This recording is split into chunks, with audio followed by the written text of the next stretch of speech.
Características gerais do processo penal brasileiro.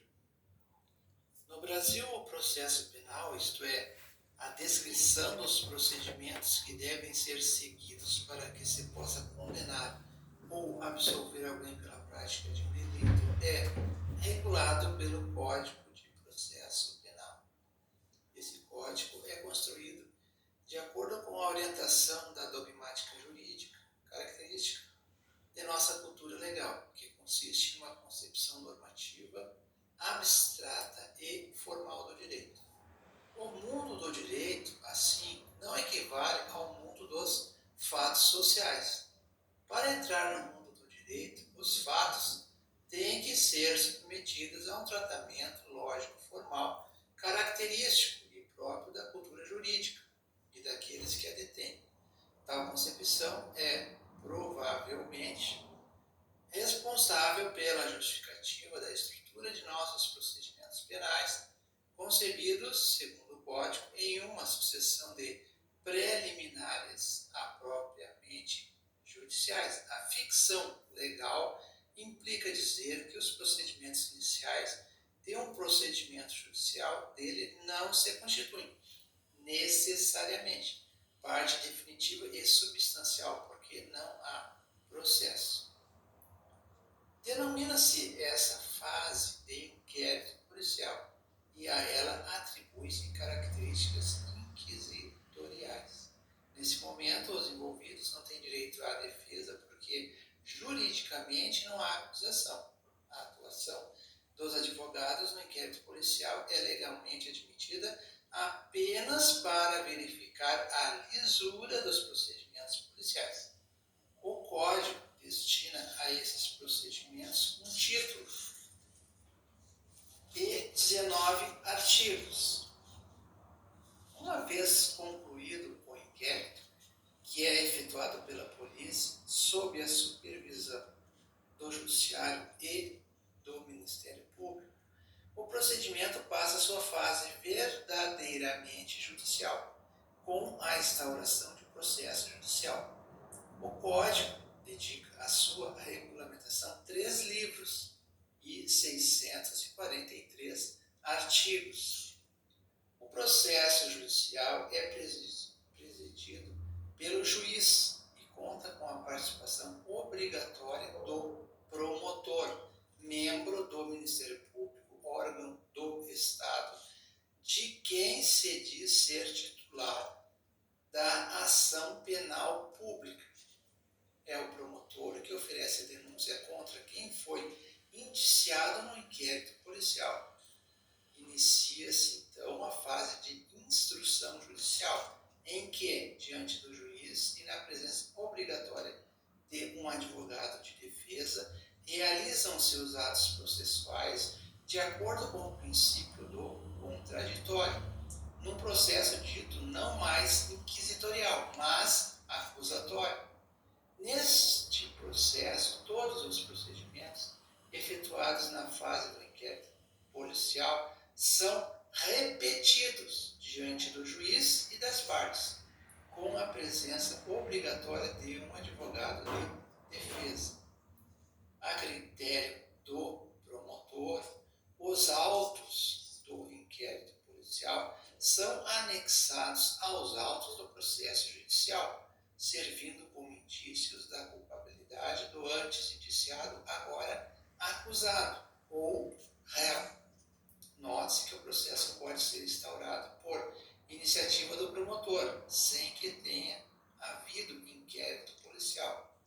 Uma vez oferecida a denúncia, o promotor não pode desistir da ação penal, que deve necessariamente chegar a seu termo pelo julgamento e pela sentença.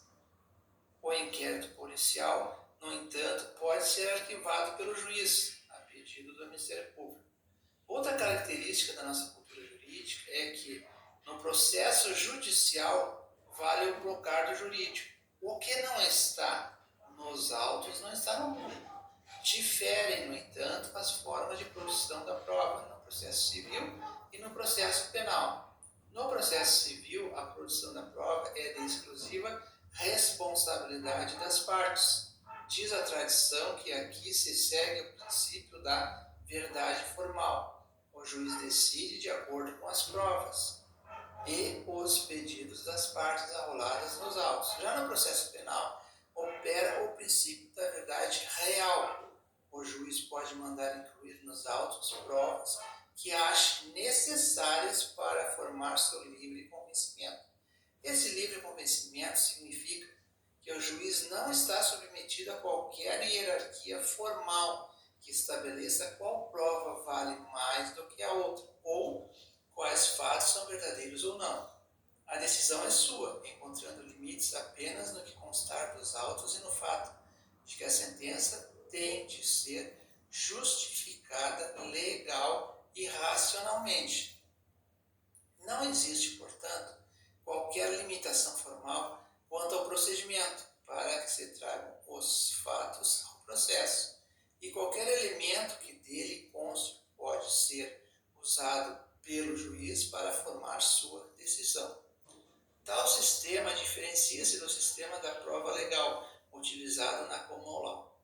No sistema dos julgamentos pelo júri, por esse sistema, as evidências que as partes produzam publicamente no processo passam a integrá-lo, constituindo-se em próprios fatos sobre os quais os jurados pronunciar-se-ão em seu veredito. Nos Estados Unidos, a posição do juiz nesse sistema, chamado de duelístico, é de mero espectador, para fazer cumprir as regras do jogo.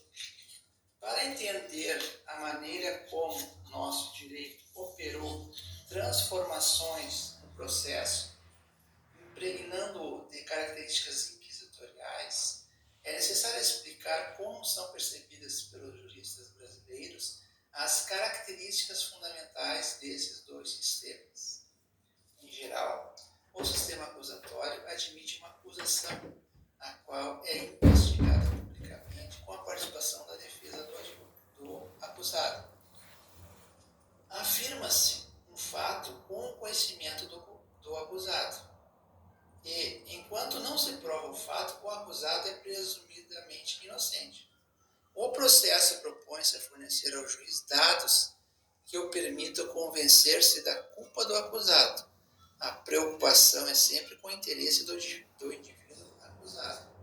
Já no sistema inquisitorial de tradição romana e canônica, feita uma denúncia, até anônima, efetuam-se pesquisas sigilosas antes de qualquer acusação, não só para proteger a reputação de quem é acusado, mas também para proteger aquele que acusa de eventuais represálias de um poderoso acusado, por exemplo.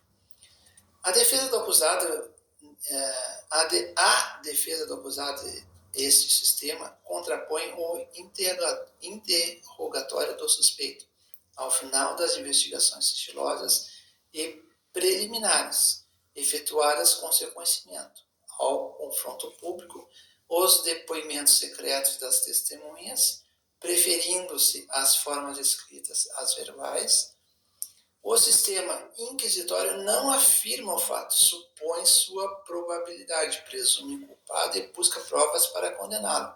O sistema procura fornecer ao juiz indícios para que a presunção seja transformada em realidade.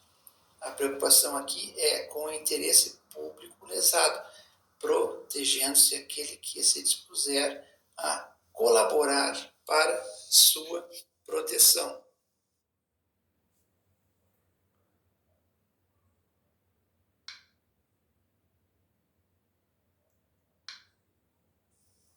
Características gerais do processo penal brasileiro. No Brasil, o processo penal, isto é, a descrição dos procedimentos que devem ser seguidos para que se possa condenar ou absolver alguém pela prática de um delito, é regulado pelo Código de Processo Penal. Esse código é construído de acordo com a orientação da dogmática jurídica, característica de nossa cultura legal, que consiste em uma concepção normativa, abstrata e formal do direito. O mundo do direito, assim, não equivale ao mundo dos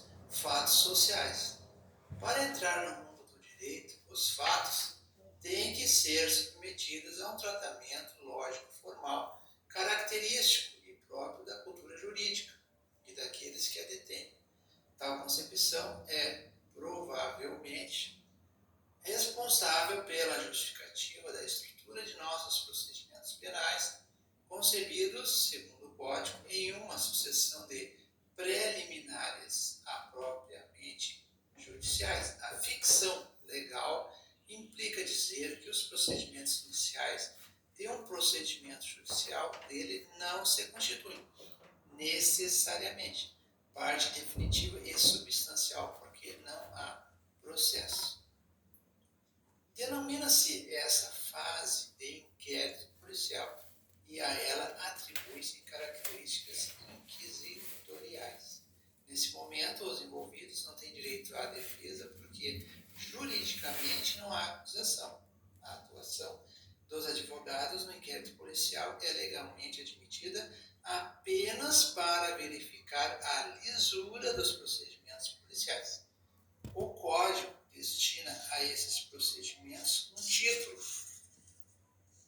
e 19 artigos.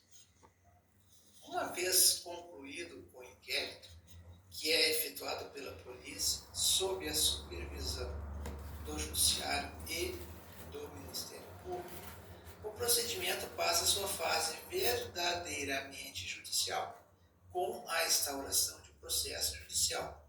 O Código dedica à sua regulamentação 3 livros e 643 artigos.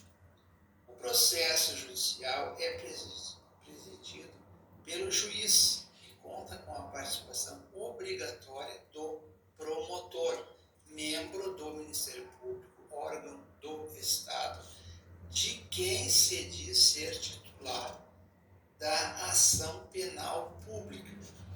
É o promotor que oferece a denúncia contra quem foi indiciado no inquérito policial.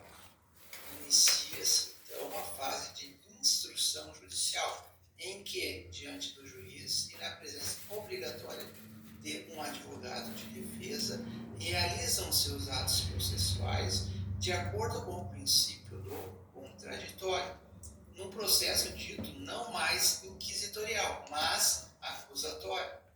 Neste processo, todos os procedimentos efetuados na fase do inquérito policial são repetidos diante do juiz e das partes, com a presença obrigatória de um advogado de defesa. A critério do promotor, os autos do inquérito policial são anexados aos autos do processo judicial, servindo como indícios da culpabilidade do antes indiciado, agora acusado ou réu. Note-se que o processo pode ser instaurado por iniciativa do promotor, sem que tenha havido inquérito policial. Uma vez oferecida a denúncia, o promotor não pode desistir da ação penal, que deve necessariamente chegar a seu termo pelo julgamento e pela sentença. O inquérito policial, no entanto, pode ser arquivado pelo juiz, a pedido do Ministério Público. Outra característica da nossa cultura jurídica é que, no processo judicial, vale o brocardo jurídico. O que não está nos autos não está no mundo. Diferem, no entanto, as formas de produção da prova no processo civil e no processo penal. No processo civil, a produção da prova é de exclusiva responsabilidade das partes. Diz a tradição que aqui se segue o princípio da verdade formal. O juiz decide de acordo com as provas e os pedidos das partes arroladas nos autos. Já no processo penal, opera o princípio da verdade real. O juiz pode mandar incluir nos autos provas que ache necessárias para formar seu livre convencimento. Esse livre convencimento significa que o juiz não está submetido a qualquer hierarquia formal que estabeleça qual prova vale mais do que a outra, ou quais fatos são verdadeiros ou não. A decisão é sua, encontrando limites apenas no que constar dos autos e no fato de que a sentença tem de ser justificada legal e racionalmente. Não existe, portanto, qualquer limitação formal quanto ao procedimento para que se tragam os fatos ao processo, e qualquer elemento que dele conste pode ser usado pelo juiz para formar sua decisão. Tal sistema diferencia-se do sistema da prova legal, utilizado na common law.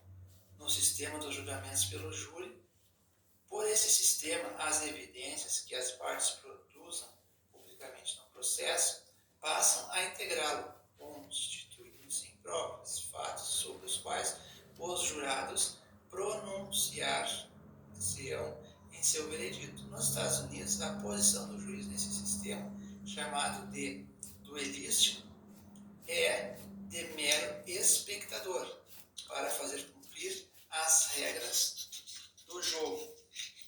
Para entender a maneira como nosso direito operou transformações no processo, impregnando-o de características inquisitoriais, é necessário explicar como são percebidas pelos juristas brasileiros as características fundamentais desses dois sistemas. Em geral, o sistema acusatório admite uma acusação, a qual é investigada publicamente com a participação da defesa do acusado. Afirma-se um fato com o conhecimento do acusado. E, enquanto não se prova o fato, o acusado é presumidamente inocente. O processo propõe-se a fornecer ao juiz dados que o permitam convencer-se da culpa do acusado. A preocupação é sempre com o interesse do indivíduo acusado. Já no sistema inquisitorial, de tradição romana e canônica, feita uma denúncia, até anônima, efetua-se pesquisas sigilosas antes de qualquer acusação, não só para proteger a reputação de quem é acusado, mas também para proteger aquele que acusa de eventuais represálias de um poderoso acusado, por exemplo. A defesa do acusado, este sistema contrapõe o interrogatório do suspeito ao final das investigações sigilosas e preliminares, efetuadas com seu conhecimento. Ao confronto público, os depoimentos secretos das testemunhas, preferindo-se as formas escritas às verbais. O sistema inquisitório não afirma o fato, supõe sua probabilidade, presume o culpado e busca provas para condená-lo. O sistema procura fornecer ao juiz indícios para que a presunção seja transformada em realidade. A preocupação aqui é com o interesse público lesado, protegendo-se aquele que se dispuser a colaborar para sua proteção.